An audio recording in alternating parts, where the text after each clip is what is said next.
Hey, welcome back to my channel, Sheri. We have reached 240 odd subscribers. I think around 249. We need one more subscriber to reach 250. So if you haven't subscribed, follow my social media accounts and click on the subscribe button. This week I'm answering the question about whether or not you can make your hair curlier. I know that sounds a bit like weird, but in this video I'm going to show you different ways in which you can curl your hair or just allow it to curl a little bit better.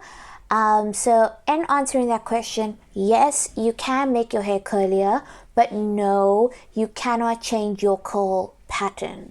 So if you have wavy hair like me, I can't suddenly have 4B hair. So I can't suddenly just change my hair, my curl type, unless I get it chemically changed.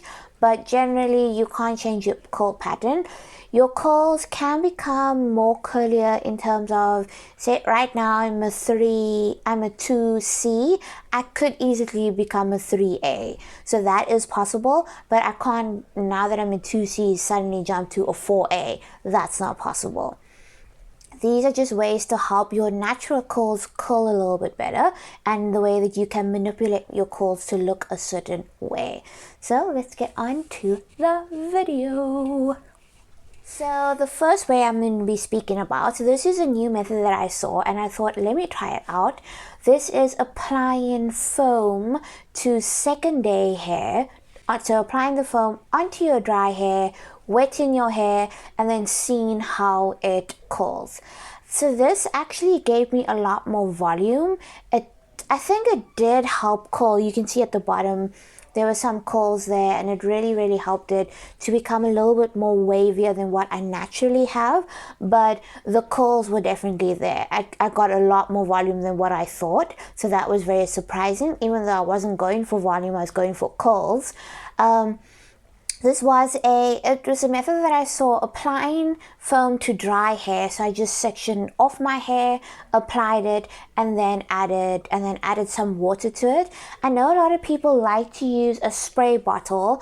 I don't think spraying directly on my hair, it just causes a lot of frizz. So I sprayed it into my hand and then applied it to my hair, and that's what I did. The results are actually quite great. I'm impressed with it. If I ever need to refresh my hair in this way, I will. I am still not into refreshing my hair because I feel like my hair becomes extra producty and it gets dirty a lot. So the second thing that I tried, and I've tried this before, this was actually a method that I used a lot when I first matriculated from school.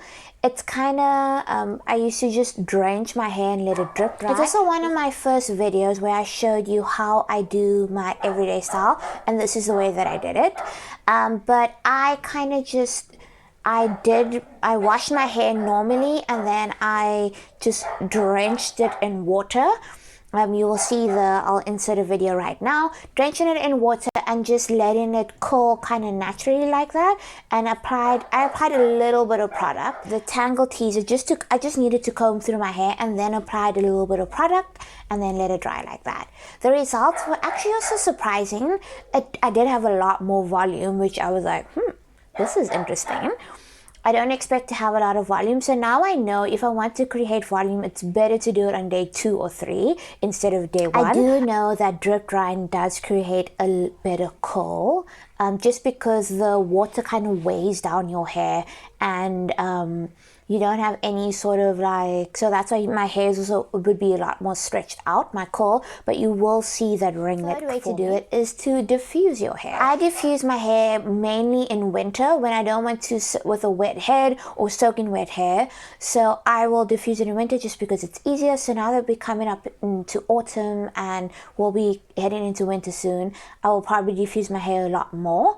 But coupled with that, diffusing your hair, you will find if you diffuse your hair, you do have a lot more ringlets. Your hair does become, there is a lot more volume as well, which is also something that I knew because I've diffused it before. I'm not showing you how I diffuse my hair because I've shown a video on how I diffuse my hair before. This is just the results from diffusing. there is a lot of volume. So my hair dryer isn't the best diffuser that I have, but it does the job, and I'm like not too worried about it. If I do decide to get another diffuser, I will at a later stage. And then the last method is using the Denman brush. I've showed you this before. You can just click on the video right over here and it will show you how I get like defined curls in my hair. I don't do it all the time. I'm pretty lazy. So if I feel like having defined curls, I do this method, but I already know that it works, so I'm not going to show you in this video. I hope you enjoyed this video. I just wanted to show you guys that you don't have to stick to the same method that you do every single time and be upset with your results. There are different ways in which you can manipulate your curls to get a better curl, or just have a curl that it feels better to handle. So that's why drooping curls or finger coiling your hair I think it's a great method, because you get those curls that you want, not like stringy. I have a lot of stringy curls, but like I said, I'm not bothered by the way my hair curls. I have different ways in which I can manipulate or do things differently, but generally that's just the way that it is. And I don't want this video to be something that you think, oh, I have 4C hair or 3C hair, and now I want 2C hair. So this is a way in which I can change my curl pattern. This is not for that. It's literally to help the current curl pattern that you have to be like the best curls that it possibly can. I use the same products that I always use, and yeah, that's how I make my hair curlier.